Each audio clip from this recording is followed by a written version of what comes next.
sahabat Cantika, apa kabar?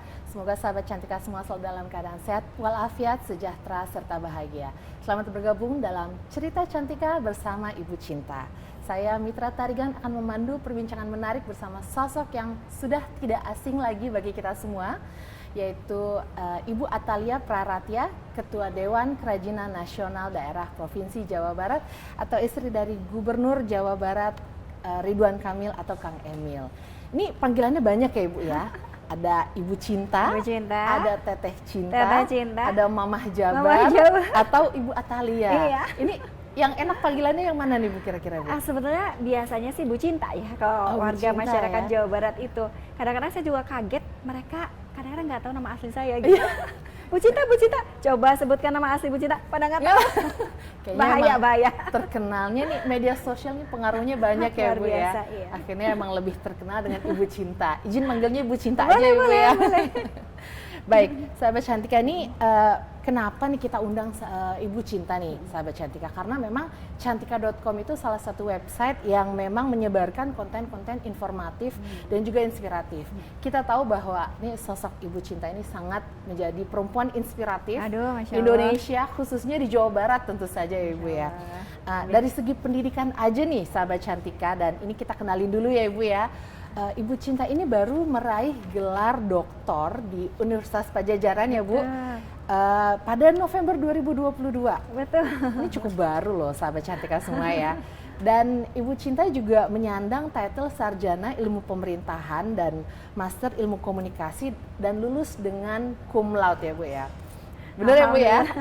Ini keren banget menurut saya sahabat Cantika. Dan yang uniknya adalah disertasinya ini tentang dampak sosioekonomi dari sekolah informal ibu-ibu Jawa Barat atau disebut Sekoper Cinta. Ini kalau ini Singkatan itu ya? Singkatan Ibu ya, singkatan dari Sekolah Perempuan Raih Impian dan Cita-Cita. Ini juga menjadi program yang bawa perubahan positif bagi perempuan Indonesia, khususnya Jawa Barat. Ini yang saya dengar nih Bu, ini udah 7.000 siswi Bu yang lulus alumni. Bukan, sudah 68.000. Waduh, data kita ternyata sudah agak telat 68.000 untuk siswinya ya. Kemudian juga untuk ini ada dua sebetulnya. Ada dua pembelajaran. Kalau pembelajaran dasar dan tematik sudah 68.000. Sementara untuk vokasi ya, ini lebih fokus pada keterampilan itu sudah 1.400. Waduh, udah banyak ya sahabat Cantika semua. Ini ternyata 7.000 tuh tidak ada apa-apanya sahabat Cantika. Ini sahabat Cantika, kita akan mengulik lebih dalam nih Bu terkait dengan Sekoper Cinta dan tentu saja bagaimana nih berbagai tantangan yang Ibu Cinta rasakan selama mengembangkan program Sekoper Cinta ini. Nih Bu, ini langsung aja nih Bu. Boleh.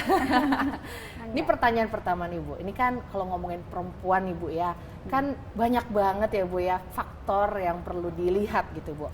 Kalau Ibu Cinta sendiri tuh melihat peran perempuan dalam membangun bangsa, khususnya di lingkup Jawa Barat yang berdaya, bahagia dan juga juara, itu seperti apa Ibu peran perempuan? Oh, tentu saja terkait dengan peran perempuan, kita tahu ini perannya penting sekali. Kita tahu bahwa kan perempuan adalah tiangnya negara ya. Perempuan ini adalah faktor penentu juga bagaimana keberlangsungan peradaban dunia gitu ya, karena dari rahimah akan lahir anak-anak yang kemudian akan menyelamatkan dan juga melanjutkan perjuangan kita ini. Nah, permasalahannya tentu di kita ini ternyata masih banyak sekali penghambat gitu ya, penghambat.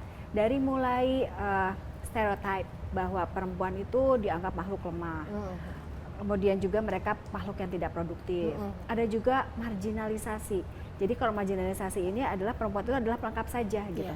Jadi kalau nggak ada perempuan juga nggak ada masalah. Nah gitu ya. Karena seolah-olah perempuan ini adalah yang tadi dia reproduktif bukan produktif ya. Kalau laki-laki kan mereka makhluk produksi gitu. Kalau perempuan ya yang melahirkan saja. Terus apalagi, ternyata di masyarakat kita ini banyak sekali beban ganda bagi perempuan. Jadi perempuan ini pada saat ini kita dorongkan supaya mereka berdaya ya. Pada saat mereka sudah berdaya, mereka juga dicap sebagai orang-orang yang harus terus melanjutkan pekerjaan-pekerjaan yang seharusnya juga bisa di-share kepada laki-laki ya. Jadi beban ganda itu begini, jadi dia ini kan sudah sebagai makhluk reproduksi ya, dia juga membantu perekonomian, harus bekerja dan lain sebagainya, tapi tidak mengurangi perannya di rumah gitu loh. Jadi karena itu urusan perempuan, jadi ada perbedaan antara urusan laki-laki, urusan perempuan yang sebetulnya bisa di-share gitu. Terus masih banyak lagi sih, termasuk juga ada rasa, kalau kita sebut ada Cinderella kompleks gitu, kadang-kadang perempuan itu ya perempuan itu merasa kompleks banget ya Bu ya. Jadi banyak perempuan-perempuan yang ya udahlah, nanti kamu tuh nanti kalau perempuan tuh kan nanti jadi akhirnya akan menunggu orang melamar kamu gitu loh. Udah kamu seperti halnya orang dulu kan, sumur, dapur, kasur lah gitu lah. Jadi yang penting kamu dapetin jodoh, udah kamu menikah saja. Itulah kenapa pernikahan usia anak tuh tinggi banget kan kalau di Jawa Barat khususnya, apalagi mungkin di wilayah-wilayah lain. Nah ini juga salah satu yang menjadi faktor penghambat bagaimana perempuan itu bisa berperan secara maksimal gitu ya. Nah di luar itu juga sebetulnya kalau saya melihat bahwa pemerintah itu sudah memberikan ruang. Bagaimana kemudian perempuan misalkan diberikan peluang untuk masuk ke dunia eksekutif, legislatif dan sebagainya, benar. Termasuk di birokrat begitu ya, 30% misalkan jumlah perempuan. Tapi itu sampai sejauh ini tidak pernah mencapai angka itu gitu ya. Nah artinya PR lagi luar biasa buat perempuan gitu. Bagaimana kemudian dia memposisikan diri agar supaya dianggap menjadi perempuan-perempuan yang mampu sejajar dengan dunia laki-laki, seperti itu. Pastinya faktornya banyak ya Bu ya, kalau misalnya 30% itu juga kan udah ada kesempatannya, peluangnya, sayangnya masih belum banyak juga ya. Padahal saya lihat begini, perempuan itu dia sebetulnya makhluk unik ya. Dia ini diciptakan Tuhan dengan segala kesempurnaan sebagai perempuan gitu ya. Dia memiliki perbedaan dari laki-laki, bagaimana dia bisa tadi mengandung.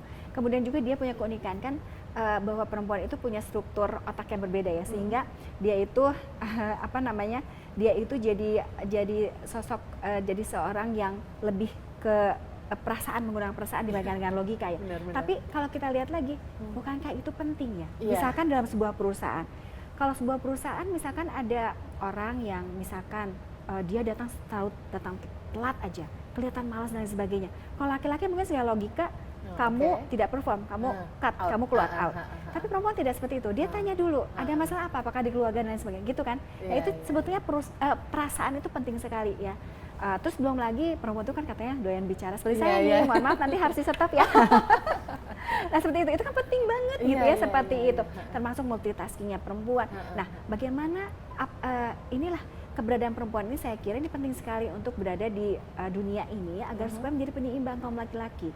Maka saling-saling, menurut saya itu pentingnya ya, kalau misalkan pimpinan misalkan itu ada juga ada laki-lakinya, ada perempuannya juga, supaya tadi menyeimbangkan terkait dengan hal-hal yang sebetulnya kita memang bedanya tuh dari mulai struktur otaknya gitu, dari serabut otak dan sebagainya, itu memang dari sananya gitu, sudah dari sana. Jadi memang kita memang perlu bersama-sama dengan kaum laki-laki. Berbeda tapi sebenarnya saling mendukung ya Bu ya. Tadi kan bisa dari pendekatan yang lebih kita lebih gimana ya, hangat lah ya kalau misalnya ngobrol sama orang ya, walaupun kita dianggap cerewet Ibu, tapi sebenarnya hangat kok Ibu.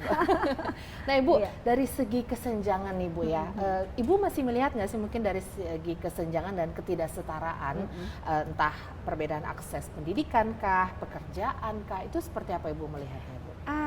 Saya masih melihat itu kan, ya maksudnya tadi saya sudah sampaikan bahwa kita saja di Jawa Barat ini kasus-kasus seperti misalkan trafficking, kemudian pernikahan anak, termasuk juga permasalahan perceraian dan lain sebagainya, itu juga sebagai salah satu pemicu ya, bahwa kemudian kesetaraan ini sesungguhnya masih belum setara, saya katakan begitu. Tadi ruang itu sudah dibuka, namun kita yang harus mempersiapkan diri kan begitu ya, bahwa kita ini saat ini masih dihadapkan. Belum lagi masalah angkatan kerja. Di Jawa Barat saja, laki-laki itu sekitar 83%, perempuan itu dia masih 48%. Jadi masih cuman setengah lebih sedikit lah gitu.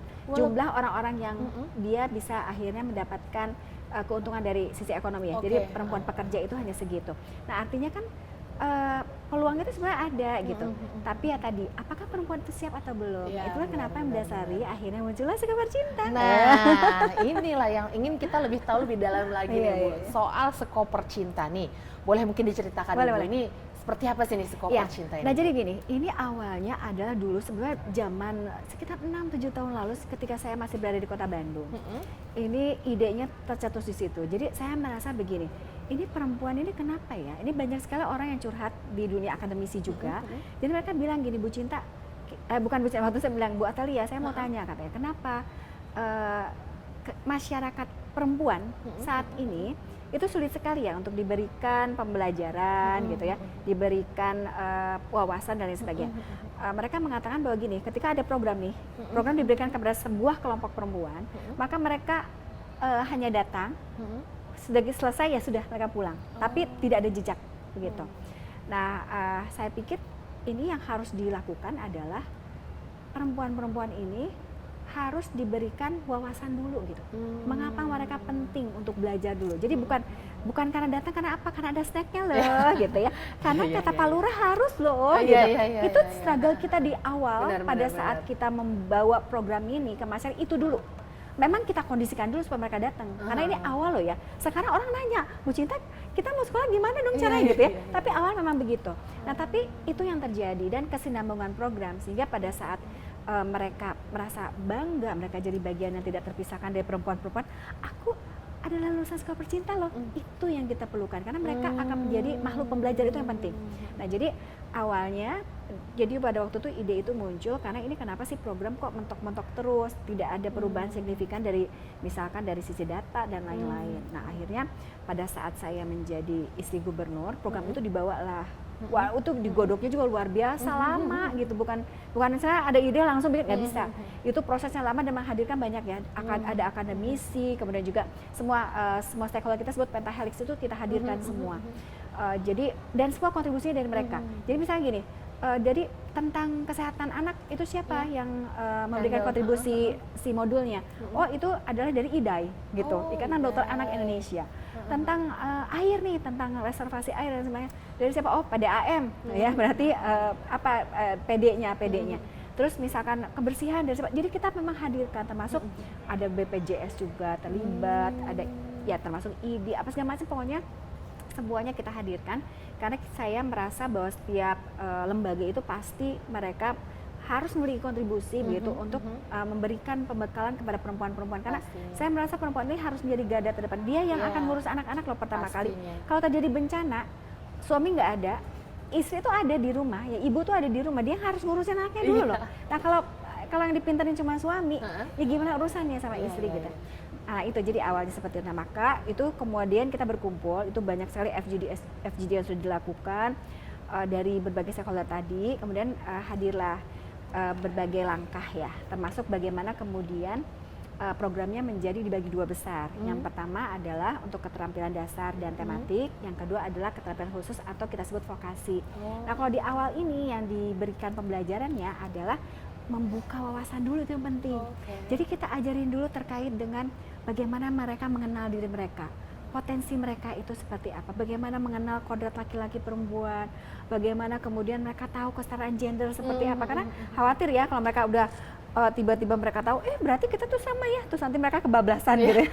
Terus akhirnya nanti takut kayak Jepang gitu kan, jadi tidak ada regenerasi karena orang nggak mau nikah misalkan. Nah, khawatir seperti itu. Jadi kita pelan-pelan banget gitu, sampai keterampilan dasar perempuan, dari mulai bagaimana menjahit sederhana ya, menjahit, memasak, memberikan gizi terbaik bagi anak, sampai tadi urusannya lingkungan, kebencanaan, termasuk terkait dengan permasalahan yang biasanya terjadi di seputar keluarga, misalkan KDRT, misalkan termasuk juga kenakalan remaja, sampai pada akhirnya bagaimana partisipasi politik perempuan itu ada semua di situ.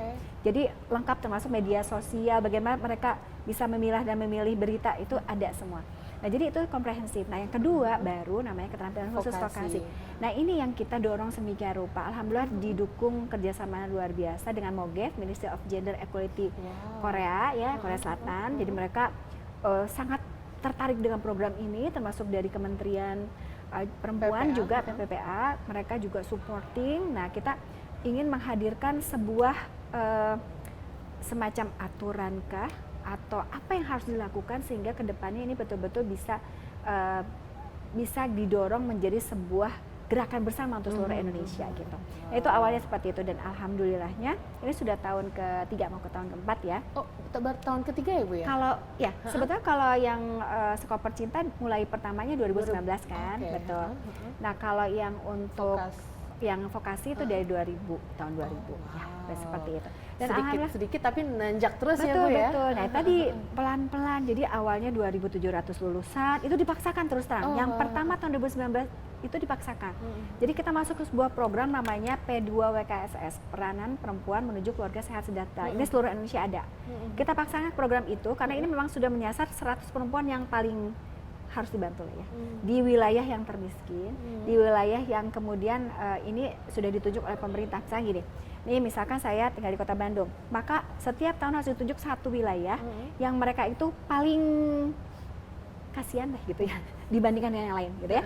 Nah wilayah ini misalkan dari sisi misalkan kesehatannya kurang, pendidikannya kurang, terus perempuannya juga ya banyak yang termarginalkan apa segala, pokoknya dicari yang paling harus dibantu. Nah itu titiknya dia sudah jelas banget. Jadi perempuan yang tadi sudah terseleksi itu 100 orang, mereka yang diberikan pembekalan Sekoper Cinta. Jadi tepat sasaran maksud saya untuk perempuan yang seperti itu. Nah jadi mereka awal memang mereka ditunjuk dulu nih oleh biasanya oleh kelurahan ya kalau dia levelnya kota. Nah setelah itu baru dia dimasukkan dalam sekolah, kemudian di sekolah ini mereka dibimbing gitu, diberikan bimbingan. Nah itu awalnya. Nah lama-lama karena tadi animonya semakin besar, program itu terus berjalan. Tetapi kita kembangkan sekarang kerjasama. Jadi pandemi ini ternyata memberikan ada berkahnya juga ya. Karena dulu itu kita kan nggak berpikir, kita ngajar. Jadi ada 100 perempuan di satu desa, berarti ada 27 desa kan setiap tahunnya. Kita yang datang ya, ini kita yang datang ke sana. Itu agak repot kan, di masa pandemi nggak bisa kita bingung. Akhirnya kita kerjasama dengan TVRI. TVRI mampu untuk menjangkau. Kita masuk juga kanal-kanal YouTube kah atau dan sebagainya, aplikasi dibuat. Akhirnya semua bisa. Dan sekarang itulah kenapa kalau 2.700 dikali 4 tahun nggak nyampe dong sampai 68.000. Kenapa kok bisa gitu lonjakannya itu? Karena kita membuka peluang lebih banyak lagi. Yang paling keren adalah Sumedang. Sumedang itu harusnya kan dia cuma 100 perempuan. Ternyata dia dalam satu periode dia 27.000. Waduh, perempuan. Jadi setiap desa untuk warga Sumedang ya. Itu setiap desa dia bikin programnya karena mereka merasa bahwa ini penting gitu. Belum lagi kan kita PR stunting dan itu masukin semua. Nah jadi sekarang pemerintah merasa bahwa ini penting loh untuk ngajarin perempuan begini, maka mereka merapat ke kita. Jadi program-program mulai dari OJK, dari apalagi ya program dari BKKBN apa segala itu melapat ke kita. Ibu ini kita masukin nih programnya ya supaya nanti lebih mudah gitu kita informasikan kepada masyarakat. Nah, perempuan-perempuan itu yang sekarang begini. Tapi ini perempuannya usia berapa nih Bu? Nah, jadi perempuan ini usianya adalah 18 sampai sebetulnya tidak terhingga sih, siapapun boleh gitu. ya. Kenapa harus 18 tahun? Karena ini kita memang apa ya, kita awalnya kita mengajari mereka supaya dianggap sudah cukup dewasa ya. Karena kan kita belajar terkait dengan nanti bagaimana mengelola kehidupan berumah tangga, bagaimana kemudian mereka mengetahui reproduksi dan sebagainya. Tapi kemudian kita rubah menjadi perempuan 18 tahun ke atas atau mereka yang putus sekolah. Jadi kalau sudah putus sekolah, misalkan usia 15 tahun, maka boleh ikutan gitu. Nah, kemarin disertasi saya tentang ini, ternyata ditemukan kasus yang luar biasa. Bagaimana? Jadi tantangan saya itu adalah bahwa kita tuh Jawa Barat saja ini berdasarkan demografinya tuh beda-beda latar belakang ya.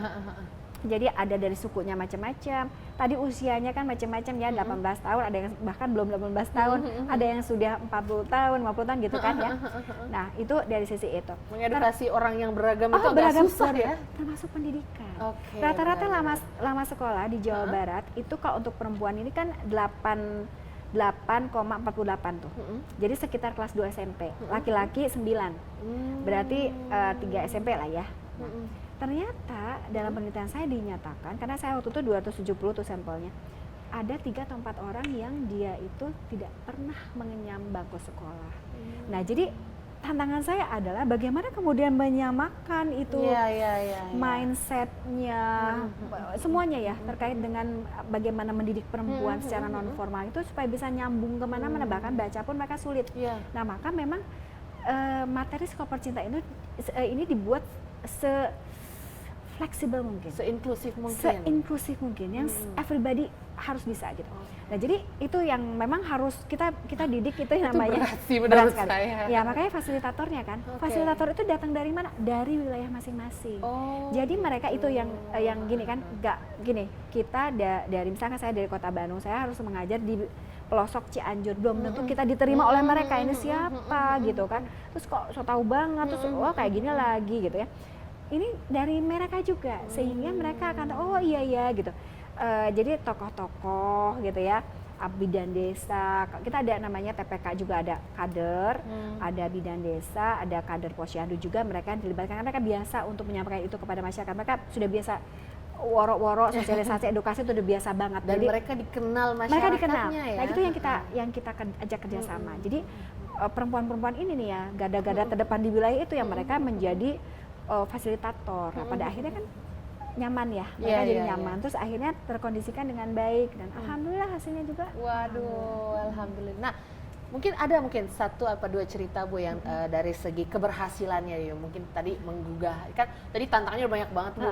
Dari segi ketidaksamaan pendidikan, latar belakang dan pendidikan usia juga. Nah, mungkin ada satu dua kisah yang hasil keberhasilan Skoper Cinta. Ada sebuah cerita ya, tayangan video yang saya sampai sekarang tuh teringat dan kadang-kadang merinding gitu ya. Jadi ini karena mereka tuh kadang-kadang suka bikin aja gitu, bikin dia kirimin gitu ya ke saya. Oh mereka bikin video-video? Mereka bikin video-video, mereka kirimin, biasanya fasilitator tuh yang suka bikin atau warga gitu. Terus pada waktu itu di sebuah video itu ditayangkan, jadi si ibu ini bawa kambing. Si ibu ini bawa kambing gitu, sama dia ditaruh aja di situ kambingnya untuk merumput. Terus ditanya, bu itu kenapa kambingnya taruh di situ? Iya katanya biarin aja, katanya nggak apa-apa Bu, nggak apa-apa katanya. Ibunya mau kemana? Mau sekolah apa? Skoper Cinta gitu, bayangin. Jadi ini ibu-ibu yang dia ini pengembala gitu ya. Jadi saya bilang ini loh gitu.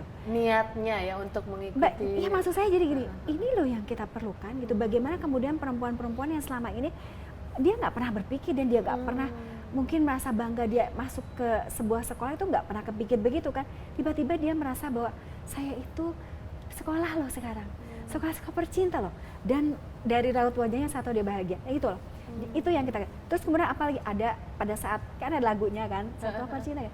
Ibu-ibunya sambil mangku bayi, sambil joget-joget gitu. Terus kita kan ada belajar gizi ya, misalnya gizi. Terus mereka botram itu, kalau botram tuh potluck gitu, bawa makanan sendiri dari rumah. Jadi mereka ada yang bikin tempe, nanti mereka ceritain, oh ini tempe ini manfaatnya apa gitu ya. Mereka ada yang bikin sambal, apa gitu-gitu. Jadi kita tuh bikin kayak kekeluargaan, bukan sesuatu yang misalnya kayak sekolah ya. Wah gitu, satu enggak. Ini jadi kayak satu guru untuk semua, jadi semua bisa jadi guru, bisa jadi muridnya muridnya jadi juga ya. Kita banyaknya gitu, kita banyaknya kalau istilah sekarang ya gitu ya, maksudnya mereka belajar gitu. Nah seperti itu, jadi happy gitu, mereka dibikin happy. Itu yang menurut saya tuh kayak yang merasa bahwa ini tepat banget gitu, ketika kita melihat bahwa ini orang-orang perempuan ini sebetulnya mereka tuh hanya perlu diberikan ruang, dan mereka bisa bangga. Nah saya pernah satu waktu datang ke wilayah Pangandaran, itu ada sungai yang indah sekali di sana ya, terus tiba-tiba ada ibu-ibu dengan kerudung yang sama itu biasanya. Bu Cinta, kami ini adalah alumni Skoper Cinta. Aduh, padahal itu nggak tahu jauh di mana gitu ya.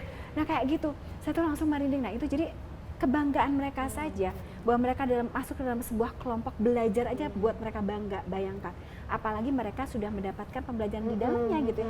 Bagaimana mereka, nah itu kan saling-saling. Nah ini ke kelompok ya.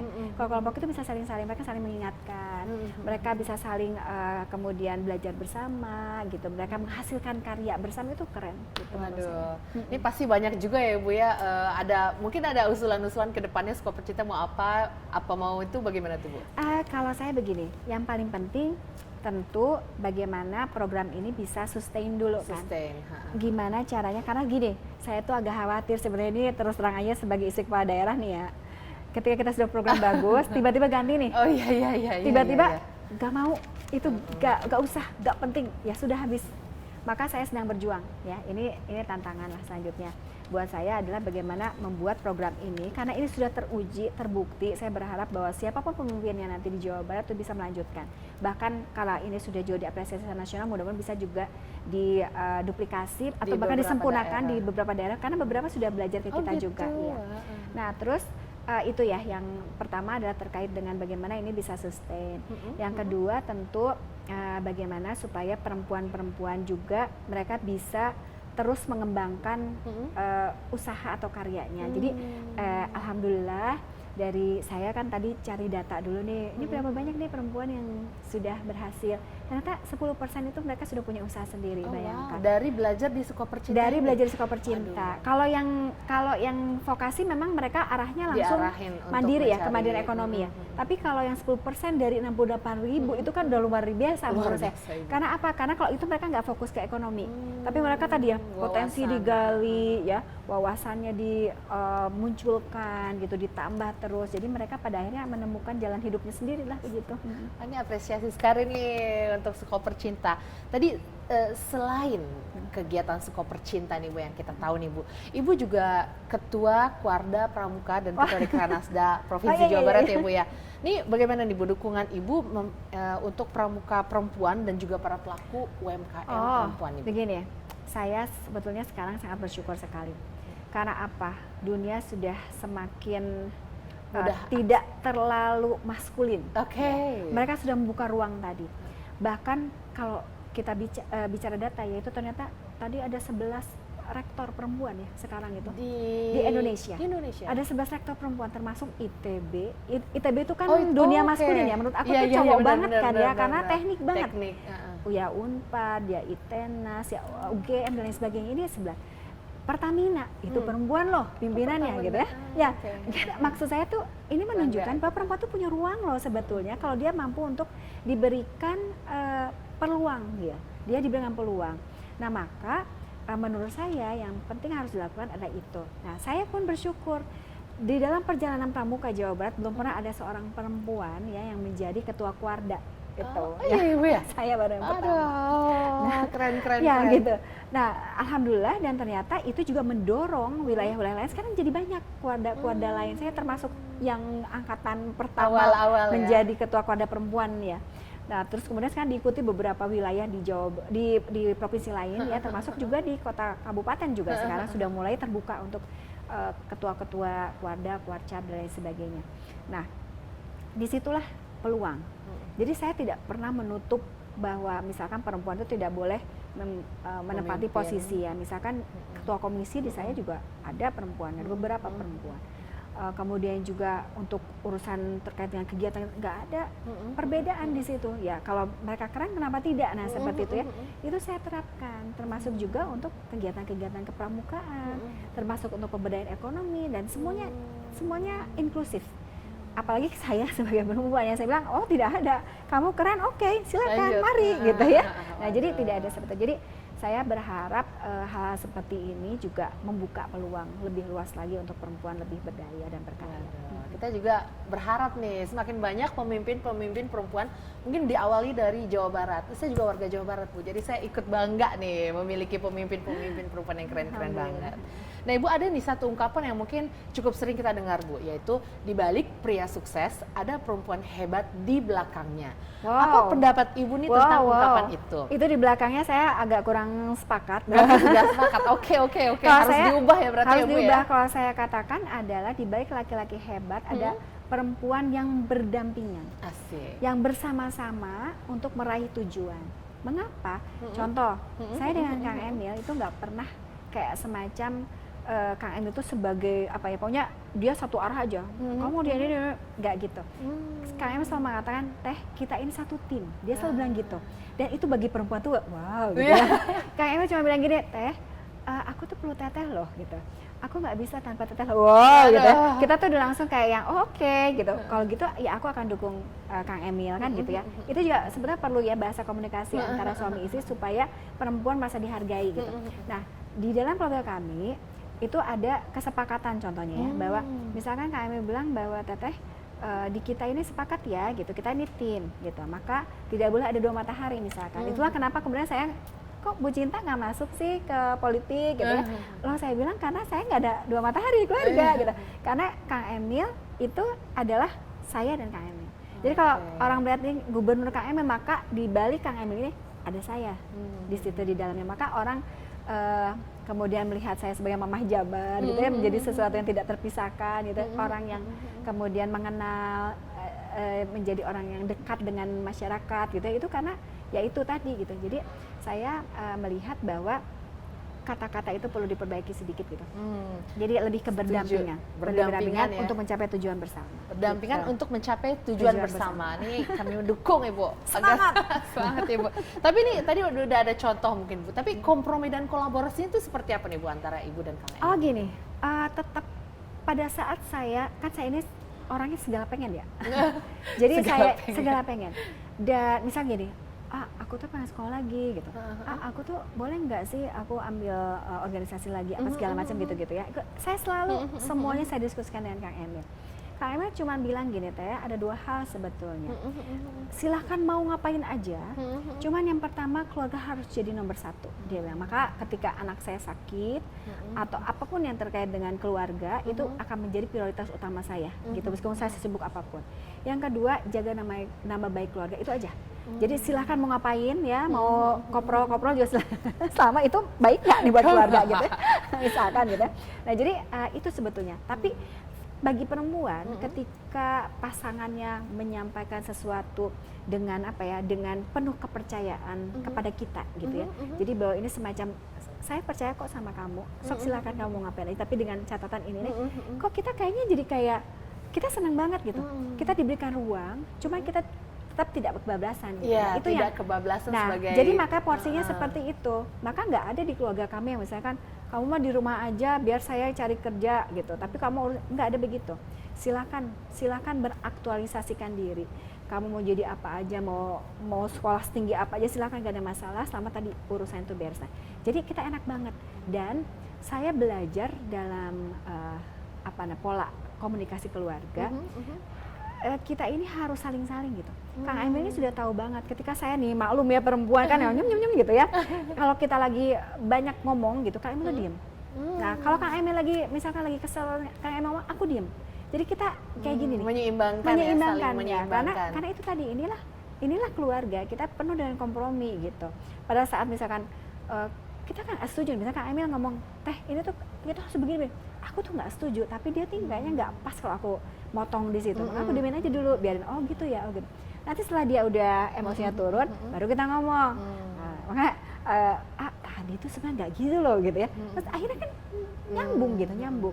Nah ini yang kadang-kadang perlu komunikasi keluarga tuh dikuatkan tuh dari sisi itu. Nah, ini perlu dicontoh nih komprominya antar Kang Emil dengan karena begini saya baca data nih ya, ternyata kasus-kasus perceraian tinggi di Jawa Barat 95.000 loh, jangan salah. Kasus perceraian tinggi banget. Nah, kenapa ini terjadi? Biasanya dipicu oleh faktor ekonomi ya, termasuk juga tadi cekcok keluarga. Nah itu kenapa cekcok? Karena yang satu lagi naik tensi, yang ini nggak mau ngalah.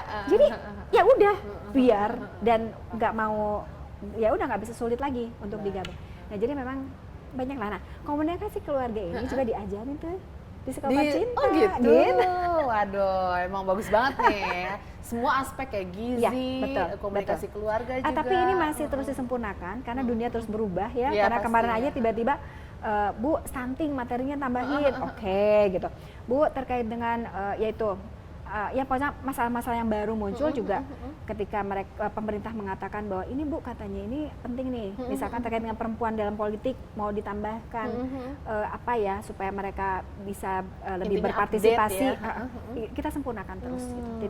Tidak pernah stuck gitu, kita sempurnakan tiap tahun. Nah Ibu, tadi kan udah ada kompromi dan kolaborasi dengan pasangan ya, dengan Kang Emil ya Ibu ya. Nah sekarang bagaimana nih tips dari Ibu mungkin kepada anak-anak orang tua yang memiliki anak-anak perempuan? Kepada orang tua ya? Yang supaya anak-anak perempuan ini bisa terus mengembangkan diri, itu saran dari Ibu seperti apa? Karena kan ada juga nih Teh Zahra ya. Teh Zahra saya punya satu. Nah itulah. Punya anak 2 ya. Alhamdulillah sekarang jadi 3 sama Arka. Ini beda-beda. Oh, beda-beda. 3 ini karakternya Masya Allah, yang satu beda, yang ini beda, yang ini beda gitu. Jadi setiap anak treatmentnya berbeda. Itu kita nggak pernah punya sekolahnya ya. Mungkin kita ikut kelas parenting, tapi nggak pernah ada yang itu betul-betul bisa membuat kita benar-benar lulus gitu ya. Yang menyesuaikan dengan anak Nggak juga ada, penting ya. beda banget, beda, dan nggak pernah sama saya dengan Teteh Mita beda, pasti beda. Jadi pasti. kita akan menemukan jalannya Cara cara sendiri. Nah, saran maka untuk kepada orang tua ya, untuk pada orang tua nih dimanapun berada, kalau saya selalu sangat menyadari bahwa kita orang tua tidak bisa 24 jam bersama anak-anak, maka pendidikan agama itu menjadi satu hal yang sangat wajib untuk dilakukan. Di momen seperti saat ini nih, dunia semakin menurut saya cepat agak mengerikan juga gitu ya. Mereka akan bisa menjaga diri mereka sendiri karena mereka akan tahu apa yang harus dilakukan, apa yang tidak dilakukan, kan seperti itu ya. Itu yang pertama adalah pendidikan agama. Yang kedua adalah kita ajarkan kepada khususnya anak perempuan bagaimana mereka tahu menghargai diri mereka sendiri. Menghargai diri mereka adalah artinya mereka mampu untuk misalkan mereka mengambil langkah yang tepat ya, mereka mengambil keputusan yang tepat. Ini boleh nggak ya dilakukan atau tidak, itu adalah bagaimana mereka menghargai diri sendiri. Menghargai diri sendiri juga akan memunculkan kepercayaan diri mereka gitu ya.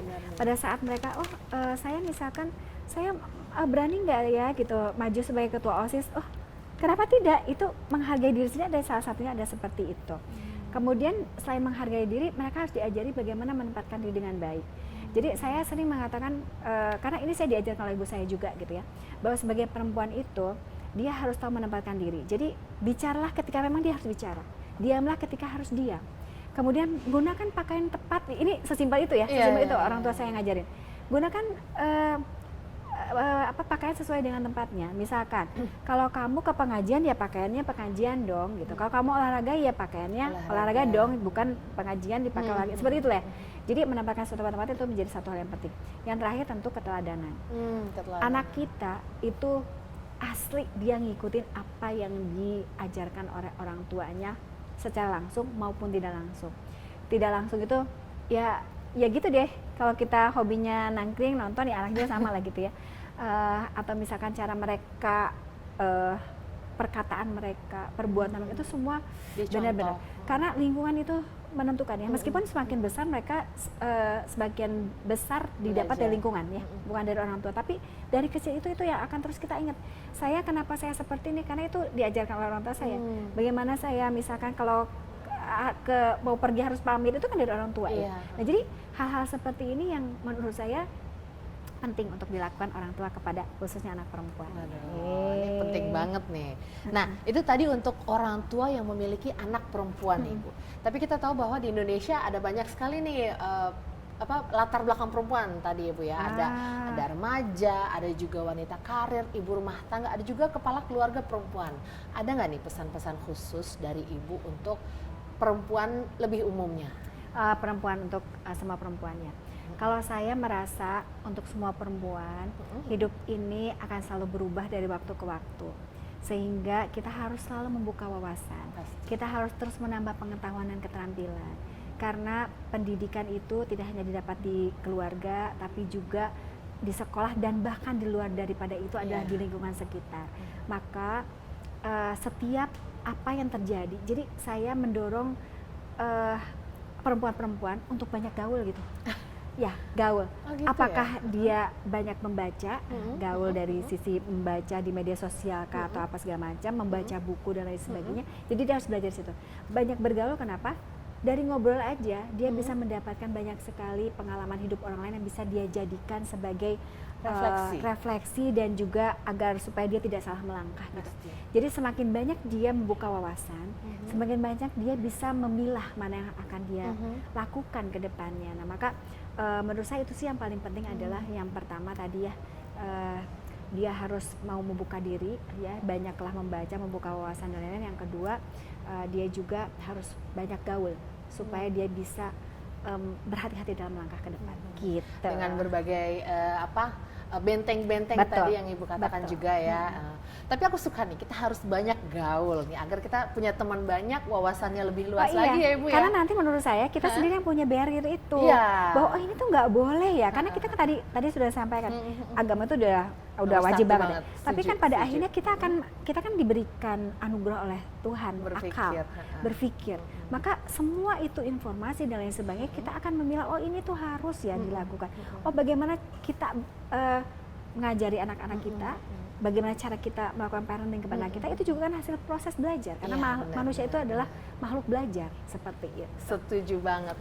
Nih nggak terasa banget nih Bu, ini tuh udah di akhir ngobrol santai kita Waduh. nih Bu. Dan sudah banyak sekali sahabat Cantika informasi-informasi yang menurut aku keren banget dan bisa diaplikasikan ke masing-masing keluarga tadi ya, hubungan dengan pasangan, hubungan dengan anak, dan hubungan kepada masyarakat ya, hubungan kepada masyarakat luas.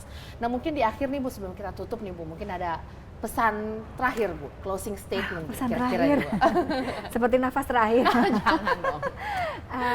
Untuk perempuan-perempuan ya, Iya. dimanapun berada, bahwa kita harus bersyukur bahwa Tuhan sudah menciptakan kita sebagai perempuan, makhluk unik yang tentu saja kita akan mewarnai kehidupan. Maka jadilah perempuan yang kuat tanpa perlu untuk menjadi sosok lain. Tetaplah lembut, tetaplah mengayomi, tetaplah menjadi perempuan seutuhnya yang mampu untuk kemudian menghadirkan kebaikan dengan apa yang kita bisa lakukan. Amin. Semoga kita menjadi perempuan yang berdaya, Kemudian juga mandiri. Amin, amin, amin, ya Rabbal Alamin. Amin. Ibu, kita terima kasih banget Ibu sudah bergabung bersama kita di Cerita Cantika bersama Ibu Cinta hari ini. Menurut aku ini Terima salah satu kasih. edisi yang sangat spesial ya. Ibu Cinta, terima kasih Terima banyak kasih sudah ya, meluangkan Kak waktu Mitra. jauh-jauh Iya. dari Bandung Terima ya Bu hari ini ya Bu ya. kasih. Saya juga mengucapkan terima kasih kepada sahabat Cantika semua yang telah menyaksikan acara Bincang-Bincang Seru hari ini.